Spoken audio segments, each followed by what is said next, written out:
চ্যাম্পিয়নের খাদ্য বিশ্বজয়ের পিচের মাটি খেয়ে জোকোভিচকে মনে করিয়ে দিলেন রোহিত। উইম্বলডন জিতে সেন্টার কোর্টের ঘাস মুখে দিয়ে সেই মঞ্চকে কৃতজ্ঞতা জানিয়েছিলেন নোভাক জোকোভিচ।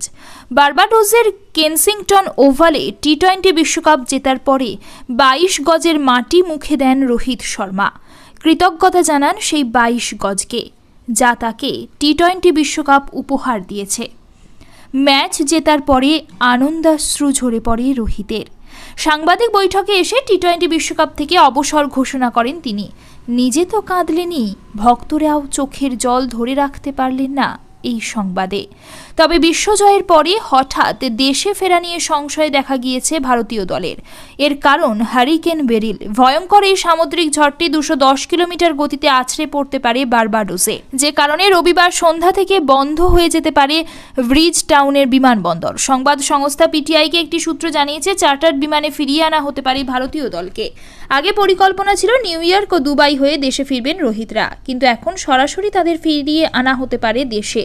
2023-এর 19 নভেম্বর আহমেদাবাদের নরেন্দ্র মোদী স্টেডিয়ামে অস্ট্রেলিয়ার বিরুদ্ধে হারের পরে মাথা নিচু করে মাঠ ছেড়েছিলেন রোহিত। সম্মান ফিরিয়ে দেয় বার্বাডোস। বিশ্বকাপ ট্রফি নিয়ে লিওনেল মেসির ভঙ্গিতে তার এগিয়ে যাওয়ার দৃশ্য তুলে ধরে আর্জেন্টিনা ফুটবল ফেডারেশনের ভারতীয় পেজ। মেসির মতোই বিশ্বকাপ পাশে নিয়ে ঘুম থেকে ওঠেন ভারতীয় অধিনায়ক। সেই ছবি তুলে ধরেন ইনস্টাগ্রাম স্টোরিতে। সমাজ মাধ্যমে স্ত্রী অনুষ্কার উদ্দেশ্যে আবেগঘন বার্তা দিয়েছেন বিরাট কোহলি। প্রিয়তমা, তোমাকে ছাড়া এসব কিছুই সম্ভব হতো না। তুমি আমাকে নম্র মাটির কাছাকাছি রেখেছ। তোমার কাছে কৃতজ্ঞতার শেষ নেই। এই জয় যতটা আমার, ততটা তোমারও। ভারতীয় বোর্ডের সচিব জয় শাহ পুরস্কার মূল্য ঘোষণা করেন রবিবার। মোট 125 কোটি টাকা ভাগ করে দেওয়া হবে ক্রিকেটারদের মধ্যে। বোর্ড সচিব এক বিবৃতিতে বলেছেন, রোহিত শর্মার নেতৃত্বে এই ভারতীয় দল অদম্য লড়াই ও জয়ের খিদে ফুটিয়ে তুলেছে। একটিও ম্যাচ না হেরে এই প্রতিযোগিতা জেতার নজির গড়েছে ভারত। যোগ করা হয়, বিশ্বকাপ জয়ের উপলক্ষে ভারতীয় দলকে 125 কোটি টাকার পুরস্কার মূল্য তুলে দেওয়া হবে। ভারতীয় ক্রিকেটার ও সাপোর্ট স্টাফকে অভিনন্দন। বিশ্বকাপ জেতার জন্য কোচ রাহুল দ্রাবিড়ের কাছে কৃতজ্ঞ রোহিত। শনিবারই ছিল ভারতীয় কোচের ভূমিকায় তাঁর শেষ দিন। ম্যাচের শেষে সাংবাদিক বৈঠকে এসে দ্রাবিড়ের কথাই বলে গেলেন রোহিত।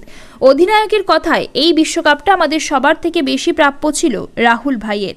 গত 20-25 বছর ধরে ভারতীয় ক্রিকেটের জন্য কি না করেছেন। আমাদের কোচের ঝুলিতে শুধুমাত্র বিশ্বকাপটাই ছিল না, ওর জন্য আমরা সবাই ভীষণ খুশি। আমরা গোটা দল কোচকে এই ট্রফিটা দিতে চেয়েছিলাম। দেখলেন তো ম্যাচের পরে ওকে কতটা গর্বিত দেখাচ্ছিল, কতটা উত্তেজিত হয়ে পড়েছিলেন। দল হিসাবে ভারত যে অন্য উচ্চতায় পৌঁছেছে দ্রাবিড়ের কোচিংয়ে, সে কথাও বলতে দ্বিধাবোধ করলেন না রোহিত। বলে দিলেন, রাহুল ভাইয়ের জন্যই আমাদের এই সাফল্য। ভারতীয় ক্রিকেটে এই মানুষটার অবদান প্রচুর। ম্যাচ শেষে বিরাট কোহলি, রোহিত শর্মা ও রাহুল দ্রাবিড়ের সঙ্গে ফোনে কথা বলেন প্রধানমন্ত্রী নরেন্দ্র মোদী। রোহিতদের প্রশংসা করে সমাজ মাধ্যমে বার্তাও দেন তিনি।